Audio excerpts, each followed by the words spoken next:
Peringatan yang mengejutkan dari sosok tak terduga. Isu poligami yang melibatkan Inara Rusli, Insanul Fahmi, dan Wardah Tinamawa kembali mengundang kehebohan. Namun kali ini, komentar datang dari figur yang tak asing di dunia dakwah, Umi Pipik Dian Irawati. Publik pun terbelalak saat Umi Pipik akhirnya buka suara secara langsung, menyampaikan pandangannya terhadap isu yang menyentuh banyak aspek, mulai dari hukum agama, etika rumah tangga, hingga konflik sosial. Dalam pernyataannya di hadapan awak media di kawasan Kemang, Jakarta Selatan, Umi Pipik menyampaikan bahwa poligami memang dibolehkan dalam Islam, namun bukan berarti bisa dilakukan semena-mena. Poligami itu ada dalam Al-Quran, tapi jangan disalahpahami. Diperbolehkan, bukan diwajibkan, ujarnya tegas. Komentar itu langsung menjadi sorotan karena dianggap sebagai teguran terbuka terhadap penyalahgunaan dalil agama dalam membenarkan tindakan yang menyakiti pihak lain. Dan itu baru awalnya saja. Batas tipis antara dalil dan manipulasi. Umi Pipik mengingatkan bahwa ada batas yang sangat tipis antara menggunakan dalil agama dengan niat tulus dan memanfaatkannya demi kepentingan pribadi. Menurutnya, poligami seringkali dijadikan tameng pembenaran bagi pria yang ingin menikah lagi tanpa mempertimbangkan dampak emosional bagi istri pertama. Kalau nggak punya ilmu tentang poligami, lebih baik jangan lakukan, tegas Umi Pipik. Ia menekankan bahwa hukum Tuhan bukan untuk dimainkan. Tidak sedikit kasus di mana lelaki berdalih ingin mengikuti sunnah, tapi justru melukai keluarganya sendiri.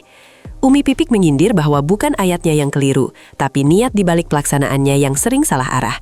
Maka tak heran jika komentarnya memancing reaksi luas, termasuk dari kalangan ulama dan netizen yang menilai isu ini terlalu kompleks untuk disederhanakan dengan satu dalil saja. Keadilan yang lebih sulit dari sekadar uang. Salah satu poin penting yang ditekankan Umi Pipik adalah konsep keadilan dalam poligami. Ia menyebut bahwa banyak orang hanya memahami keadilan sebatas pembagian materi atau waktu. Padahal Al-Quran sendiri menyebut bahwa jika tak bisa berlaku adil, maka lebih baik tidak melakukan poligami. Umi Pipik menjelaskan bahwa adil dalam konteks perasaan jauh lebih sulit daripada sekadar adil secara finansial. Adil itu bukan cuma soal duit, perasaan juga harus adil. Dan itu sangat sulit dicapai, ujarnya. Hal ini menjadi pengingat keras bahwa keadilan perasaan adalah wilayah yang bahkan para nabi sekalipun diuji di dalamnya. Dengan begitu, praktek poligami bukan hanya soal memenuhi syarat hukum, tapi juga kesiapan spiritual dan emosional seseorang untuk tidak melukai hati istri-istri mereka. Etika agama dan hukum negara harus sejalan.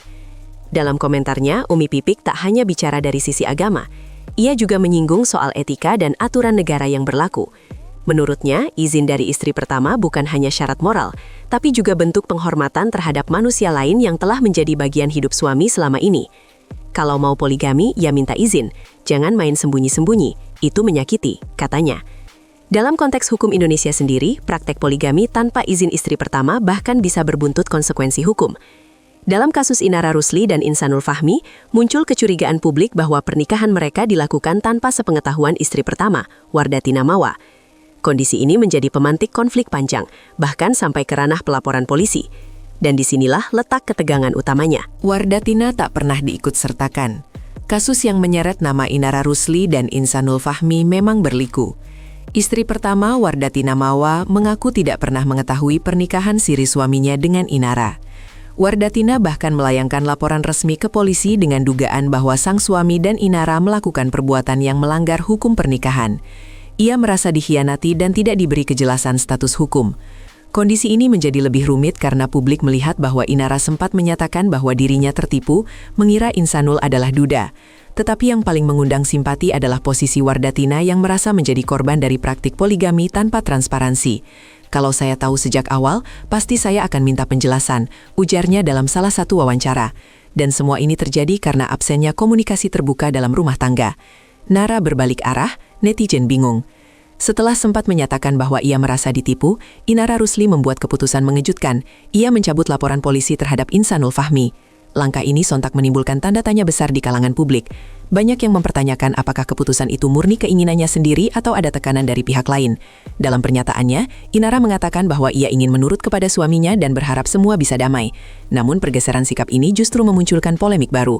Sebagian netizen menilai bahwa Inara sedang berada dalam tekanan emosional, sementara yang lain menganggap bahwa ia berusaha menyelamatkan pernikahannya. Yang jelas, perubahan sikap mendadak ini menambah dramatis dinamika hubungan segitiga yang sudah kompleks sejak awal. Umi Pipik soroti bahaya salah tafsir dalil. Umi Pipik dengan tajam menyoroti bagaimana dalil agama bisa disalahgunakan jika berada di tangan yang salah. Menurutnya, banyak orang hanya mengambil sebagian dari ayat tanpa memahami konteks keseluruhan.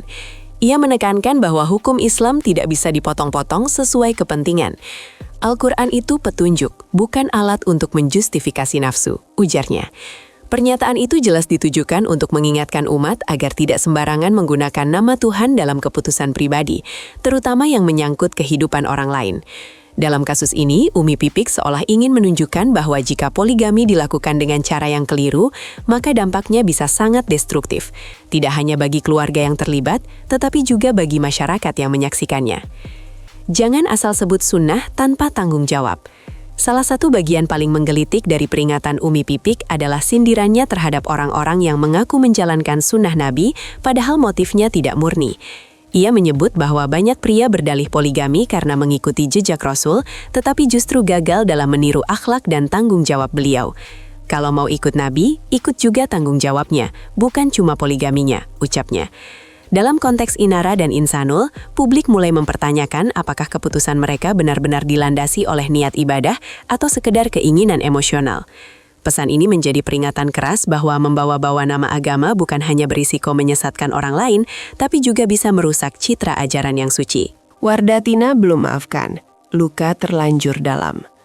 Meski Inara berharap bisa berdamai, hingga kini belum ada kabar bahwa Wardatina Mawa telah memberikan maaf sepenuh hati.